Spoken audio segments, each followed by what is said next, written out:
أهلا بكم. اليوم رح ندخل في عمق قصة إنسانية مؤثرة جدا من نص اسمه مأساة تيم وعائلته. يا هلأ. القصة هذه بتاخدنا لفلسطين أيام الحكم العثماني، وبتركز بشكل خاص على شخصية تيم والتحديات الصعبة اللي واجهها من طفولته، صحيح. وكيف الظروف الاجتماعية والتاريخية، يعني مثلا التجنيد الإجباري، الخلافات العائلية على الميراث، كيف أثرت على حياته وحياة عيلته. بالضبط. القصة فعلا بتعطينا لمحة عن العادات الاجتماعية، الضغوط اللي كانت موجودة وقتها. يعني منشوف كيف غيث والد تيم حاول يتهرب من الخدمة العسكرية بالزواج، هذه نقطة البداية تقريبا. وكيف وفاته المبكرة يعني تركت تيم الصغير في موقف صعب جدا. القصة كمان بتسلط الضوء على أهمية الأرض، المكانة الاجتماعية، وكيف هذه الأشياء أثرت على علاقة تيم بأعمامه. خلينا نبدأ من الأول، من الأب غيث. النص بيحكي إنه حاول يتجنب التجنيد العثماني الإجباري، تزوج سلمى من قرية ثانية على أساس إنه كان في عرف، يعني بيعفي اللي يتزوج من خارج قريته. قوة للجيش. وهناك النص بيقول إنه بسبب شخصيته العنيدة شوي دخل في مشاكل مع الضباط. مع الأسف. إيه. وانتهى الموضوع بمقتله ودفنه بعيد في تركيا.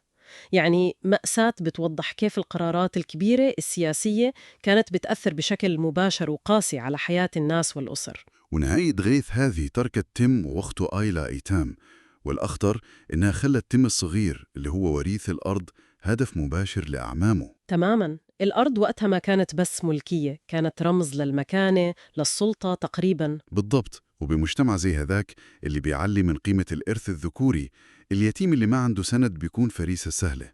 والنص بصور كيف الطمع هذا تحول لعنف مباشر، أعمامه اعتدوا عليه بالضرب. وردة فعل تيم كانت قوية برضه، دفاعاً عن نفسه ضرب عمه نبهان بحجر على راسه، يا ساتر. وكان فاكر إنه قتله. اللحظة هاي المرعبة خلته يهرب فوراً لقرية أمه في الشمال خايف من الانتقام. وهروبه هذا كان نقطة تحول مهمة.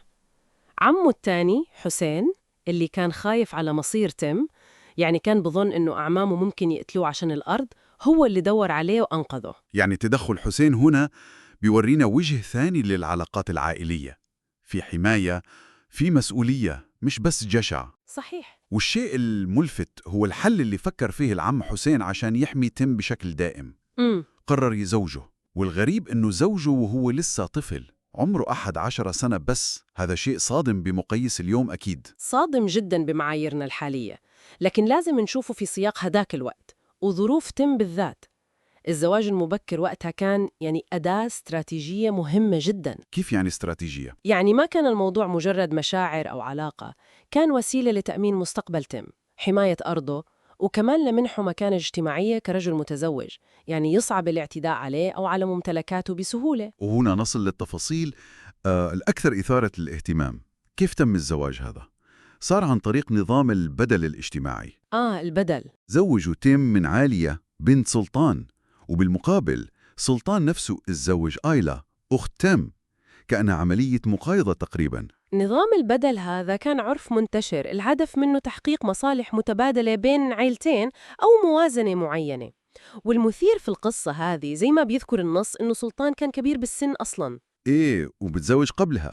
وما كان عنده أولاد ذكور، وهذا كان يعتبر نقص اجتماعي كبير وقتها. الحاجة لوريث ذكر كانت ضغط رهيب. والمفارقة العجيبة فعلاً إن السلطان الرجل الكبير بالسن ربنا رزقه بأولاد ذكور من آيلا أخت تيم الصغيرة. سبحان الله. يعني انحلت مشكلته الاجتماعية الأزلية بفضل الزواج هذا. وفي نفس الوقت زواج تيم من عالية زي ما بيقول النص أثمر عن أولاد وأحفاد كثير. الذرية الكبيرة هذه هي اللي أعطته القوة العددية والمكانة الاجتماعية الراسخة اللي حمته تماماً من إطماع أعمامه. يعني تحول بقائه من مجرد صراع يومي إلى تأسيس عائلة كبيرة وممتدة. بالضبط. إذن رحلة تيم هذه قصة تحول مذهلة، من طفل يتيم مهدد ومطارد إلى رب أسرة قوي ومستقر. والفضل بيرجع بشكل كبير لتدخل عمه حسين الحاسم والاستخدام الأعراف الاجتماعية اللي كانت موجودة. حتى لو كانت أعراف قاسية بنظرنا اليوم مثل الزواج المبكر والبدل، استخدموها كأدوات ذكية للبقاء والنجاة. نعم، القصة بتوضح أن الأفراد ما كانوا مجرد ضحايا سلبيين للظروف، كانوا بيتفاعلوا معها، بيستخدموا الأدوات الاجتماعية المتاحة لهم حتى لو كانت معقدة أو صعبة عشان يصنعوا مصائرهم ضمن حدود الممكن في زمنهم. وفي الختام شفنا كيف حياة الأفراد تتشابك مع الظروف التاريخية والأعراف الاجتماعية المعقدة، من محاولة غيث اليائسة إنه يهرب من قدره، لصراع تيم المرير عشان يبقى، وصولاً لدور عادات زي البدل في تغيير مسار حياته وحياة اللي حواليه.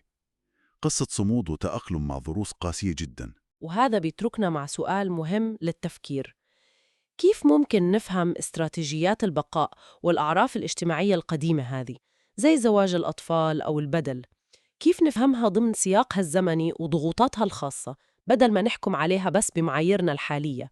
وهل ممكن نشوف أصداء للطريقة اللي الناس بيسعوا فيها لتأمين مكانتهم وتحقيق التزاماتهم العائلية بمجتمعاتنا اليوم، حتى لو بأشكال واستراتيجيات مختلفة تماماً؟ سؤال فعلاً يستحق نتفكر فيه.